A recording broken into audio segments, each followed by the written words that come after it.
Today, I'll talk about communicating your research through posters and PowerPoints. What I'm going to be discussing today is how to organize your talk, how to design a poster in PowerPoint, some tips and mistakes to avoid in presenting your research.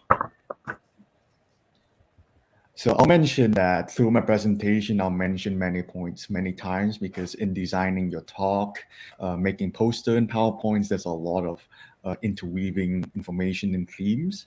But I'll start out with a very general structure, regardless of whether you're doing a poster or a PowerPoint. So in your presentation on research, you should start with the title of your research, do some introduction about your name, department, college, people working on this project, like your research mentors and all the lab members. And then you go into introduction and background of your research, like some essential theory, technical terms, previous works, what's the purpose of the study, what's the motivation behind your research project, what are some hypotheses you have, and some goals that you have for your research. And then you start talking about the methods. This is highly dependent on your field.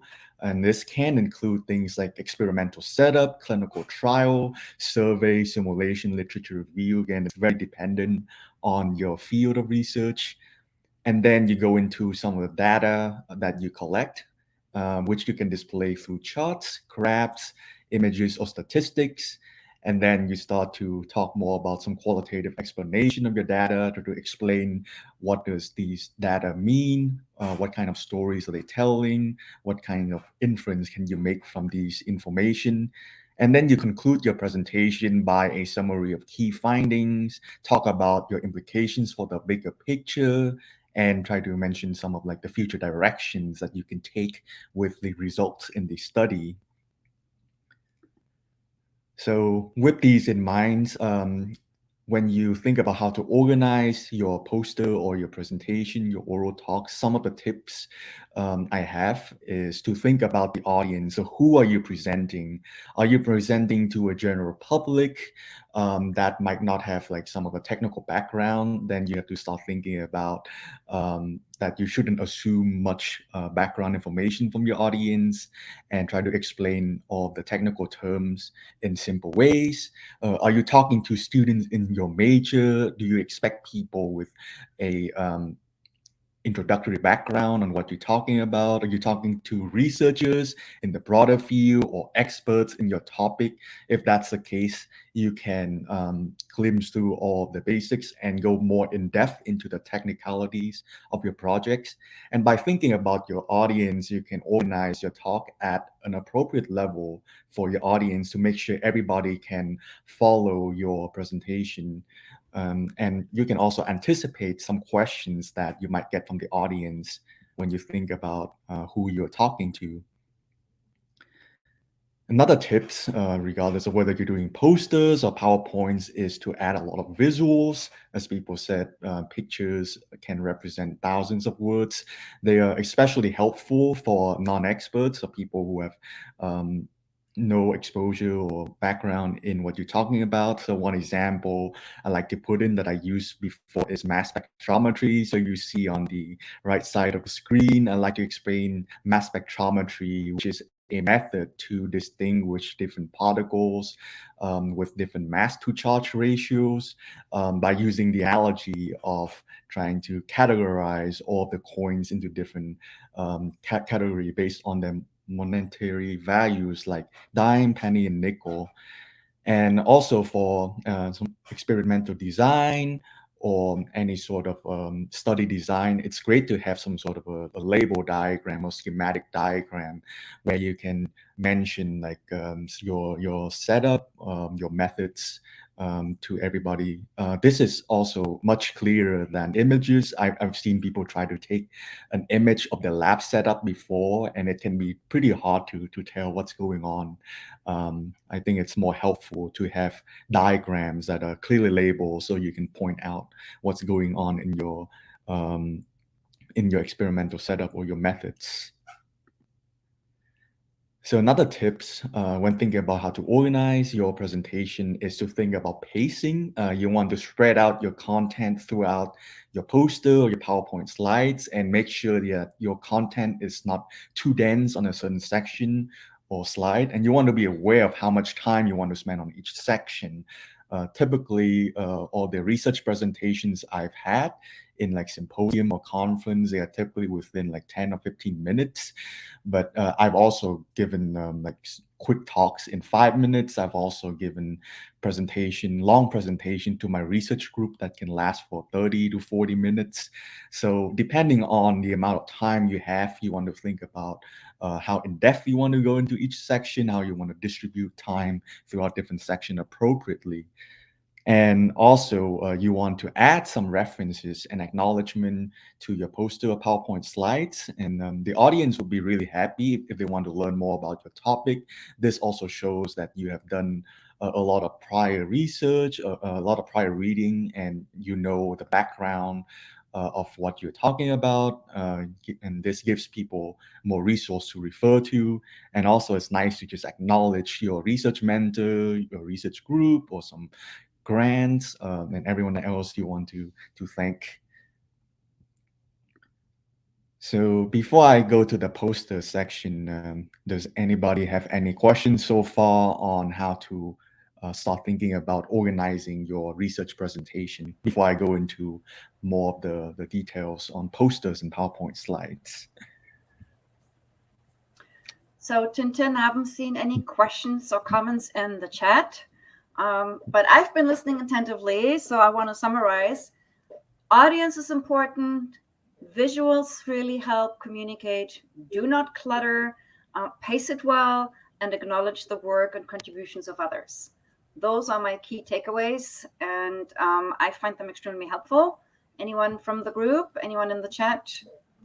Other thoughts? So, thank you, Gita. I saw Luis from the chat mention that pacing also depends in the public. For some people, it may be too dense, and for other audiences, not so much. So you make a really good point that how much information you want to put per slides can be very dependent on the audience. For as I mentioned, if you talk to people in your field or experts in your field, you can afford to put a lot more information in one section because they have some technical background to follow what you're talking about.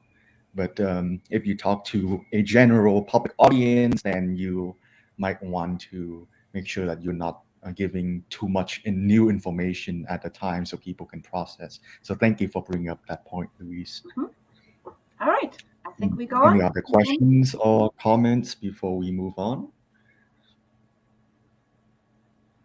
No, not seeing anything else coming in at the moment, so go on. All right, great. Really appreciate your comment, Luis.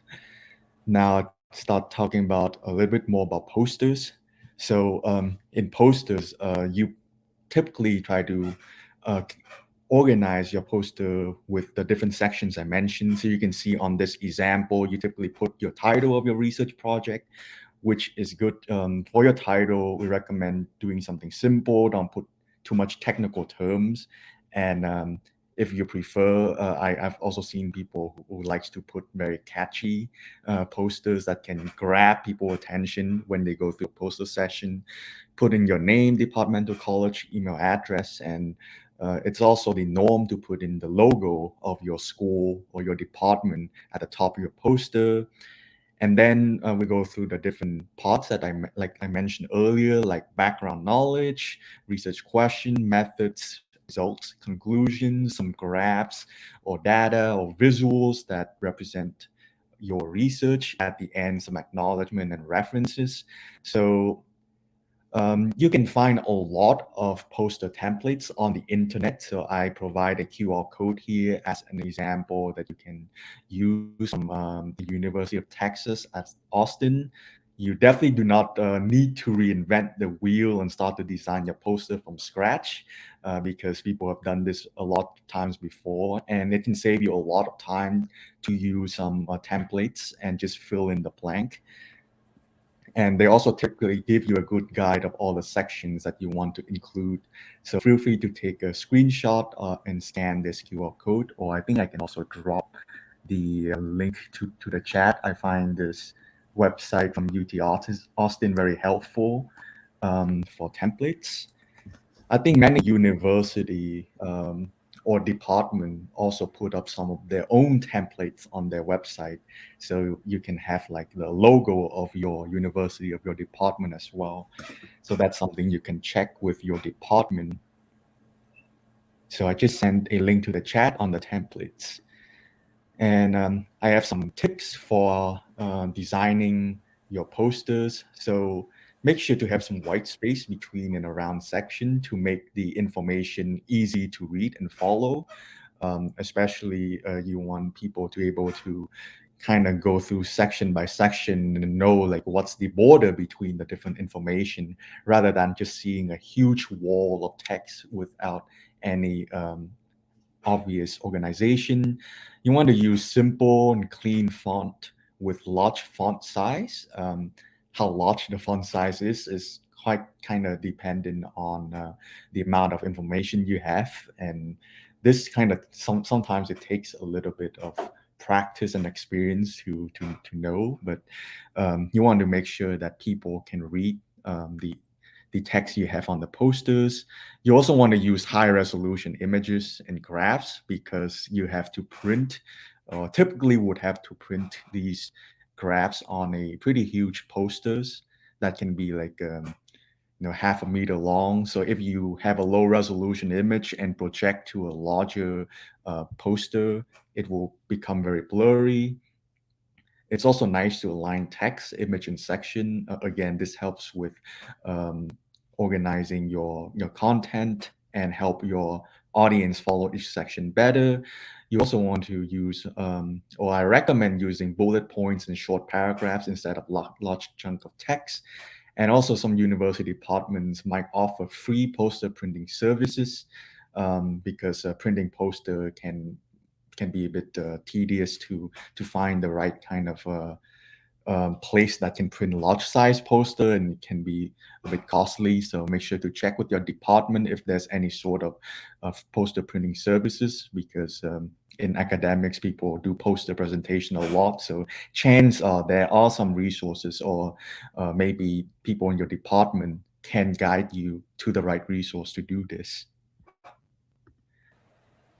Tintin, maybe actually this slide particularly, or the next slide, the one that you just advanced to, actually talks about this. So there's a question in the chat about organizational method for diagrams, so that they do not look too blocky, but convey the material really well and clearly. So that's a question from Nathaniel in the chat. Thank you, Nathaniel, for the information, for your question.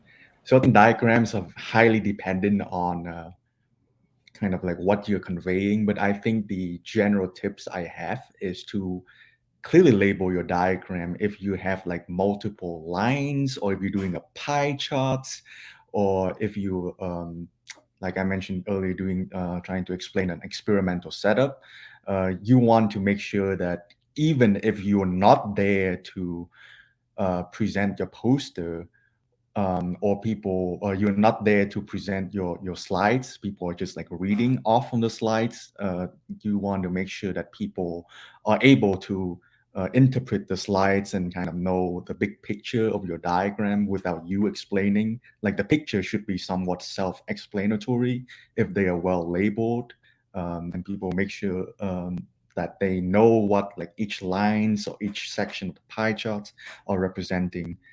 And also, I think it's also good for you to practice your presentation, which I will mention later, to a friend, to a research mentor, to your research group, maybe dependent on your audience. So you can kind of gather some feedback from people who are reading your diagrams and graphics. And you can get feedback from them to see if these diagrams are easy to read and interpret. So you can try to redesign or make edits to your diagrams as possible. That way you can kind of get a more objective feedback on whether your diagrams are too cluttery or too dense. Because I know as people who like have done research for a long time, you might think that all this information is simple to interpret because you've seen them so many times. It can be easy to get lost and put in so many stuff. So it's easy to, it's nice to get feedback from people as well. I think I see there's a comment. Oh, that's just Rita saying thanks for asking. Okay, thanks so much for your question, Nathaniel. All right, great. Thanks for answering, Tintin. Let's continue. If there's no other comments, I'll move on to some tips for PowerPoints. And again, a lot of these tips can be applied to poster presentation, organizing your talk, because they are very relevant to each other. But PowerPoints do come with a lot of different features from posters, in the sense that you're able to probably put or organize your information in a different ways and kind of control your flow throughout the presentation. So I think the main thing with PowerPoints is you want to avoid too much text. So I know it's a bit ironic because I think I put a little bit too much text because I treat this PowerPoint as like more of an informational. But for research presentation, especially ones where you only have 10, 15 minutes, you want to avoid too much text, which makes it very hard to read while listen and defeat the purpose of a talk. And also it's helpful to use bullet points instead of paragraphs.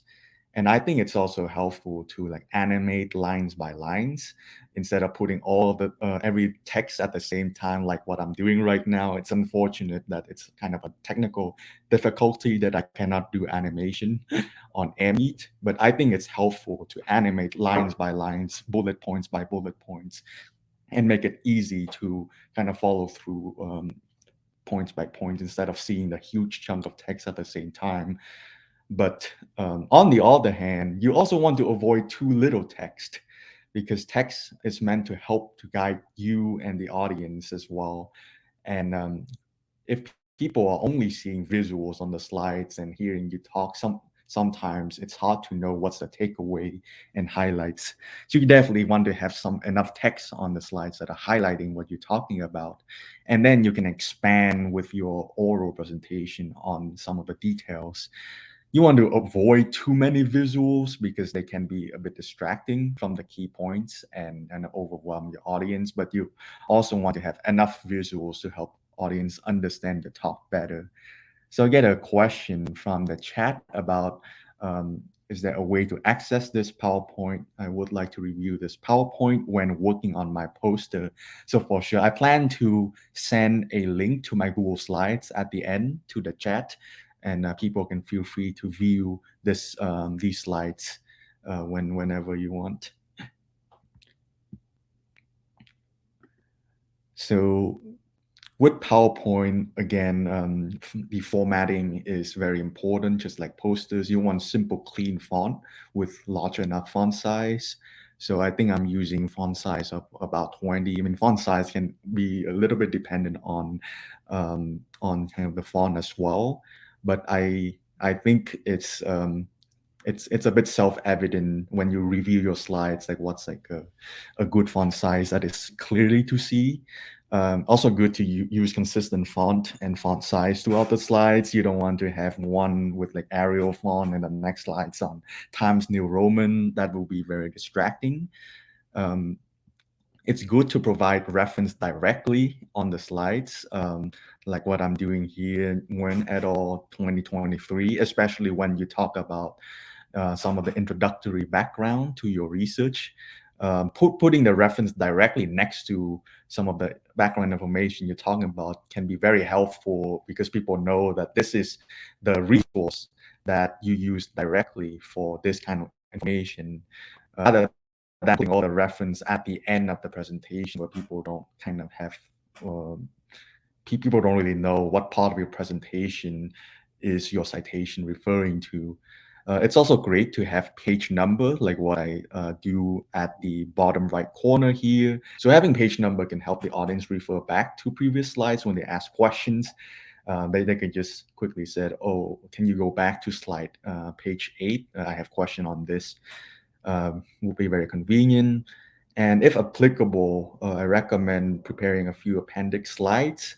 So if you feel like you don't have enough time to put in everything possible in 15 minutes, you can put all the unessential content after your final slide as appendix slides.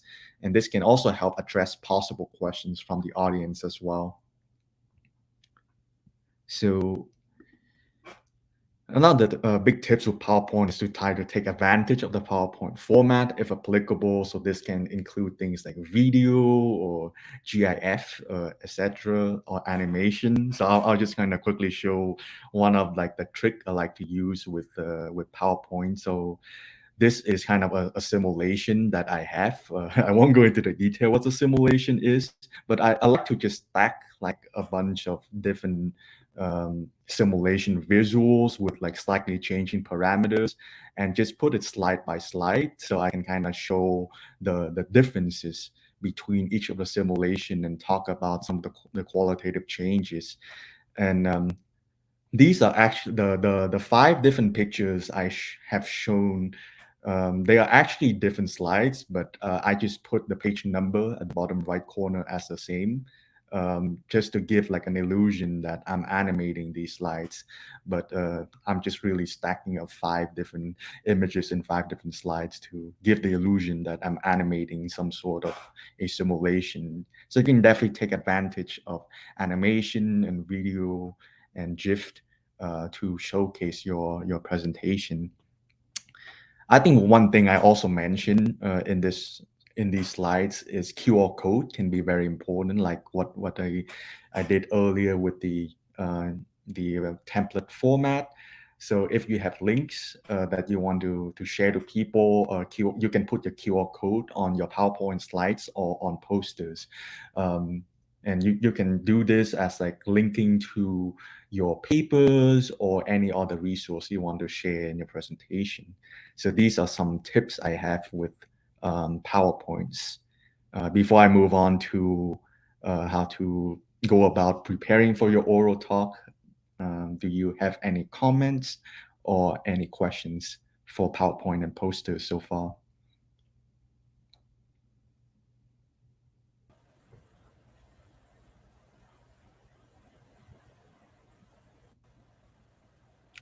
So I see a comment on Louis from Louis saying, this is a very common error between freshmen. If you put text in the PowerPoint, please read it. For example, when using quotes, don't just put it in there, read it. Also, the part about giving the references is very important. Thank you for mentioning, Louis.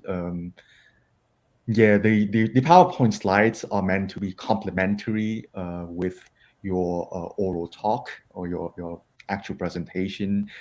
If you put things on your slides and you never mention it, people would be very confused, or it just serves no purpose in your presentation.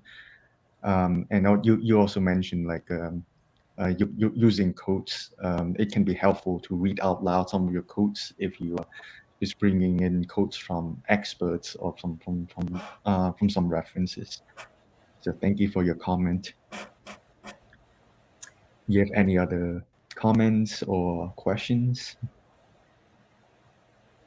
I think you just really gave extremely helpful ideas. For the simplicity of the numbering of slides has never occurred to me. I've given many presentations, but I've never numbered my slides, which, like you said, is a really good reference point. If somebody says, oh, can you please go back to this or that slide without knowing the title of the slide, or even if they want to print it out later on and want to keep it organized, right? So it's the simplicity. And if I may summarize your comments, you urge the presenters to organize the presentations or the posters into sections. Keep it simple. Use the page numbers. Do not clutter. Use high quality and simple formats and fonts. Clearly labeled diagrams and charts. I'm not a very technical person. For me, something like that's on the screen right now, right, is really complicated to understand. So it takes a long time. Like I said, I don't have a technical background. So keep it simple for whatever audience you have. So again, audience in mind. Use simple and advanced features for animation, like you just demonstrated. Very clever, just to use 5 different slides to advance an image. And look for established resources online or your institution to help you produce your presentation or even print it. Sometimes these resources are free. So really, really helpful comments. Thank you. I love it. Thank you, Geeta. And I would say a lot of these tips are just it didn't like come. It mostly came from like attending a lot of presentation, kind of like take away from different people. So I definitely encourage that. What I say today is just like my personal tips and my personal kind of perspective that I've gathered over the past few years. But it's always to like nice to get kind of information or just some takeaway, some strength from different people, because I'm sure I'm not like the best or the perfect presenter out there. It's always good to kind of just take away like one tip or one takeaway from one trick from different people that you can apply to your presentation and improve your toolbox. So I'll move on to the next part. Now that we kind of have a general idea on how to organize our talk, posters or PowerPoint slides, now it's time to like actually talk about how we can convey this information. So when you actually have to do the presentation and doing the oral talk, it's very important to practice, practice, and practice. So you want to kind of emulate the real experience by standing up and speaking out loud like you would do during the presentation, because I'm sure that you put a lot of effort into designing your posters, making all the slides, but there's definitely a difference between preparing your content and like actually speaking them out loud. And again, another point is to notice your pace when you practice, which is something I will emphasize even more later. And as I briefly mentioned earlier, it can be very helpful to practice with a friend, a classmate, family member, research mentor, professors, graduate student in your lab, so on and so on. And ideally, you want to practice with someone who's representative of your audience. So if you are giving a symposium to your department, it might be good to practice with a classmate. If you are going to a professional conference and might have to interact with some expert in your field, then presenting to your research group and your research mentor can be very helpful. If you're presenting to a wide general public audience, then you can think about talking to your family members or some friends outside of your majors to get their feedback. And throughout presenting throughout practice, you can note some of the questions, confusion, and feedback you have from people you practice with, to make sure that you can make some edits to the slide and help improve the clarity of your information. And you can also practice your presence, things like eye contact and hand gestures. This is especially important in person. I know we're doing online right now, where things like eye contact and hand gesture might not be the most important thing ever, but in person, it can be it can make a difference. And by practicing a lot, you can be comfortable with all the sections of the talk. You can avoid a lot of long pauses and also help ease public speaking anxiety. So I know I had a lot of public speaking anxiety. I always feel anxious before presenting something, even after presenting like 20 times. Like, this is communicating your research presentation, something I've done multiple times, and I still feel a little bit anxious before. That's just a natural reaction, at least for me. So just by practicing a lot, it will hopefully help ease some of these public speaking anxiety, because you would feel like extremely prepared coming into your presentation. And again, note your audience so you can anticipate some of the possible questions. Tintin, I have a question for you on that. If you could go back to the previous slide. So yes, here's a great scenario right now. It says there's 21 people in the session, right, in this very session. And you have gotten some questions and some feedback, but how do you handle a quiet audience where you just don't know what's going on? Are people listening? Are people engaged? How do you, I mean, in Zoom or in an AirMeet meeting like here, where you just can't sense your audience because you don't see anybody fidgeting around or looking away or chatting with others, you just don't know. How do you handle that? How do you cope with that? Not having that needed feedback from an audience in front of you in a virtual session like this. I frankly have not done a research presentation online, but I've done a couple of things like this presentation online, and I would say it's definitely a bit tricky to see if people are engaging with your presentation. I know the Q&A or the chat system here makes it a little bit more convenient to see what's going on. And I mean, for me at the start of a presentation, I also want to make sure that people hear what I'm saying or seeing the screen that I'm sharing. Typically, depending on the presentation, I also want to bring in some actual interactive kind of activities or question or Q&A. But I think my communicating your research presentation is a bit on the longer side. I decide to not to introduce some activities. It's also tricky because it's a super general presentation. But typically, I think it's ideal to have some sort of question, like 1 or 2 question at the start or 1 or 2 question at the end of your audience, so you can kind of get some audience participation. I think which is something I will briefly mention later. And I think in person, it can be tricky with research presentation because, to be frank, no matter how much you try to gear towards your audience, there's always a time that you probably confuse someone a little bit just because you have spent a semester, a year long on doing your research. Sometimes it feels a little bit impossible to try to convey what you've done for such a long time in a short amount of time for like many people who have never heard of what you're even talking about. Right. So definitely expect some confusion, and most likely people won't understand everything, but that's totally okay. You can definitely notice that when you do a poster. You can talk about, does this seem clear to you? Do you need any more clarification? So in poster, where you get to do some more interactive conversation with your audience, you can afford to ask people a lot of questions along the way, kind of notice if they are gazing towards one section of your poster, or if people are like raising eyebrows.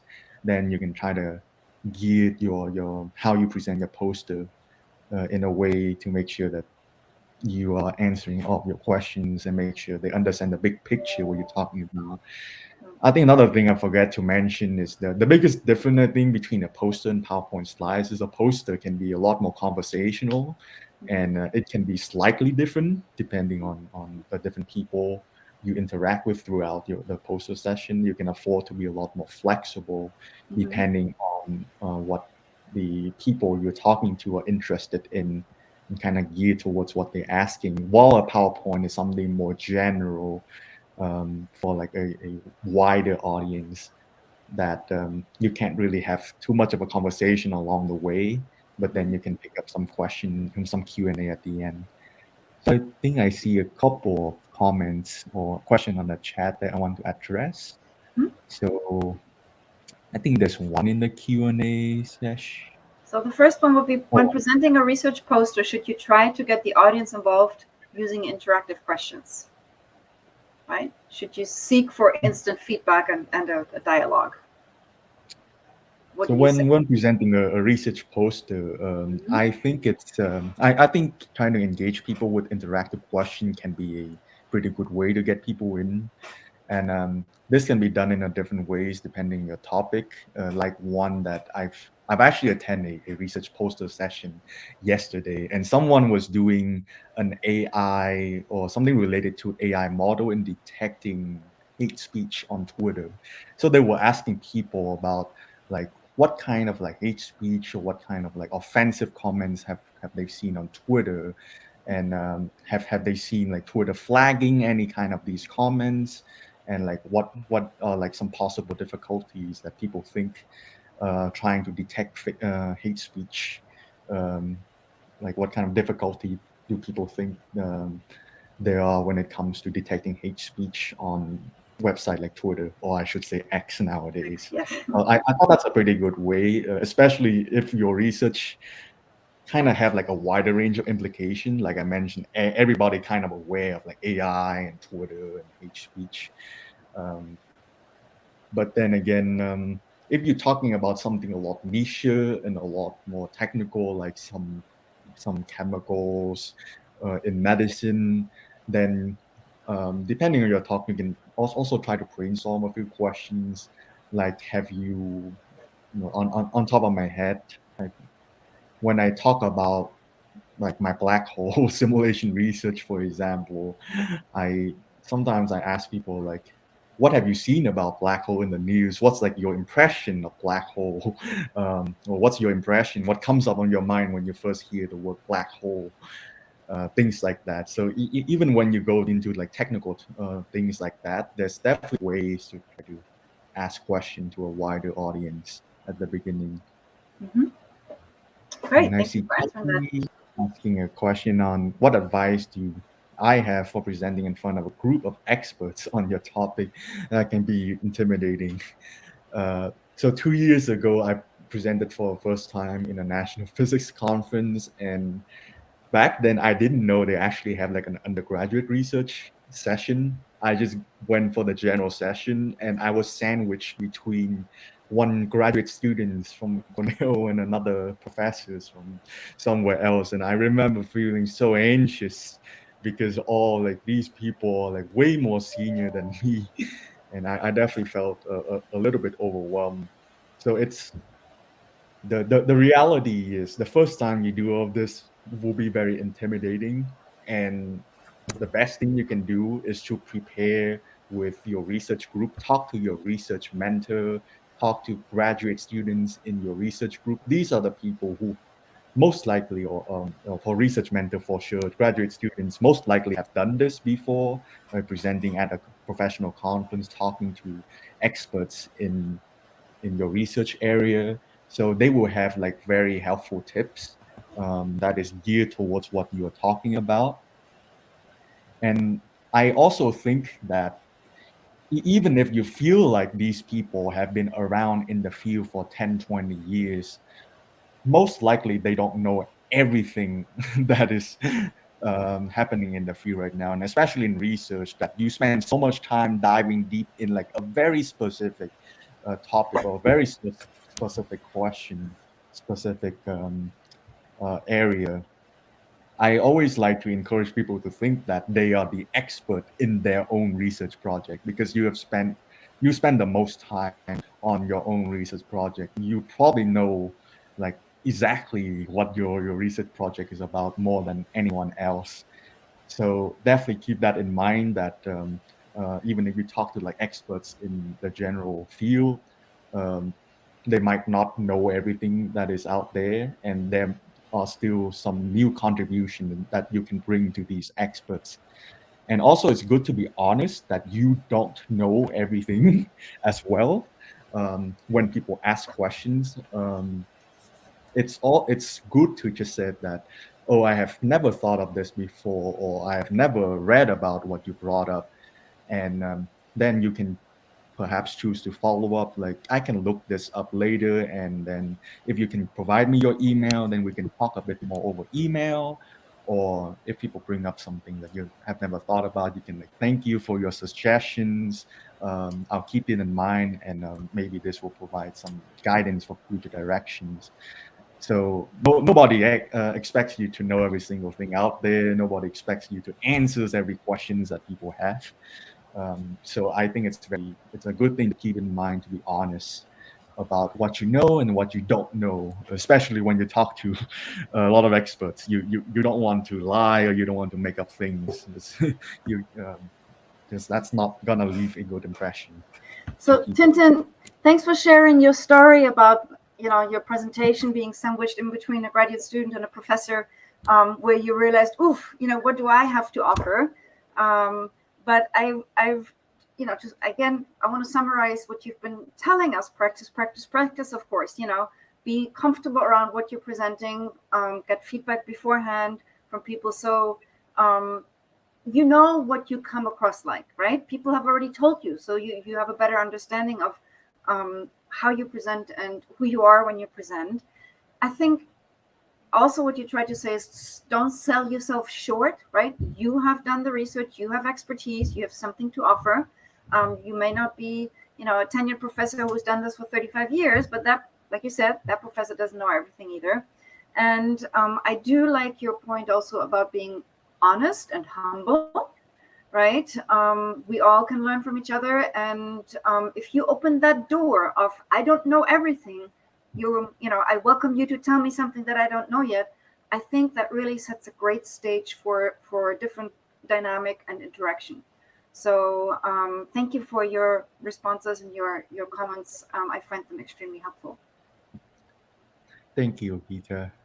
I know from my experience, as I mentioned, the first time I present at a national physics conference, I was overwhelmed, not sure what I can offer, but I was like very surprised. Like after the presentation session, and I had like a graduate student come up to me and like ask me more about my research. That was when I realized that the point of research presentation is that everybody has done different things, and it's a great time to come together and share what you have been doing and learn from each other. So I definitely want to echo Gita's point that it's not just about presenting what you've done, but it's also about learning from others' expertise. So I'll just move on Great. to, Right. if there's no Yeah, let's move other on. questions or comment. I definitely want to highlight about the pacing I mentioned multiple times.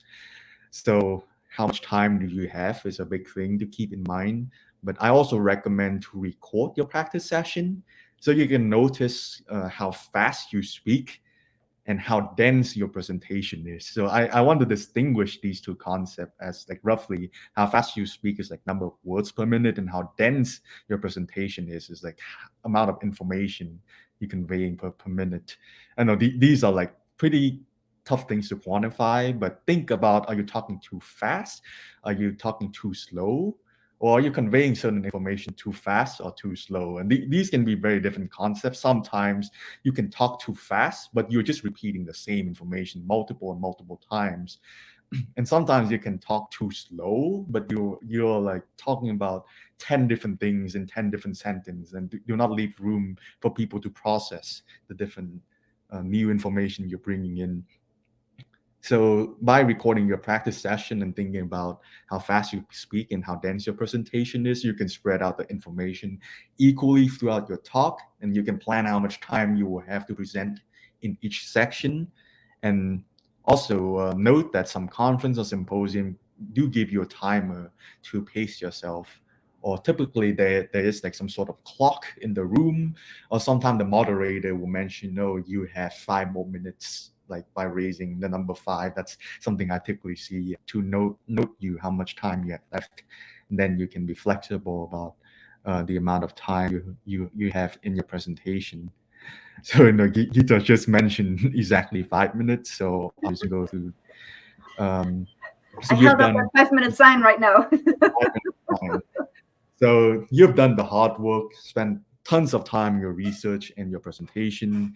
Now, what's going on in like actual presentation day, actual D-Day? So definitely dress professionally, like pants, jacket, dress, blazer. It definitely depends on the event.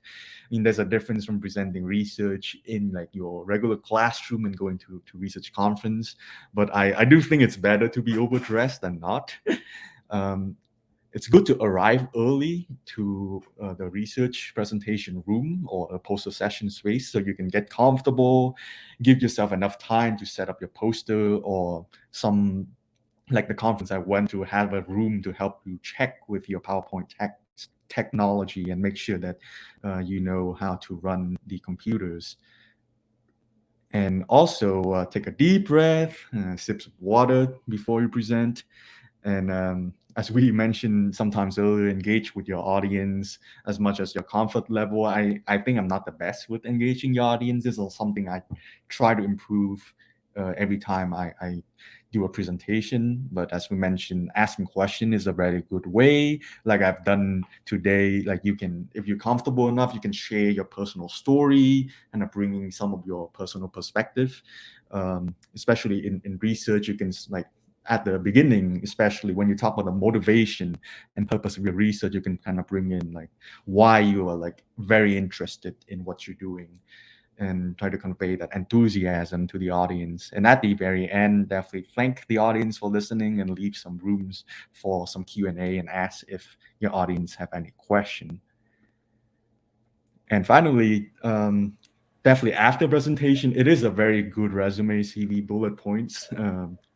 That I don't forget to put all of these on your resume, put your presentation title, symposium, conference name, location, or date on this on your CV or resume. So I just have some example that I put on my CV right now. I'll share the slides at the end so you have all of these to go back to.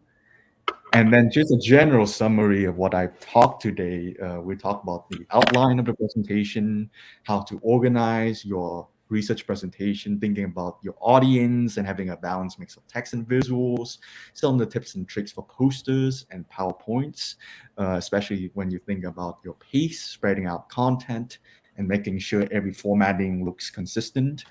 And for oral talk, practice with people, pace yourself, dress professionally, arrive early and engage, and then proudly share your research presentations on your resume and CV.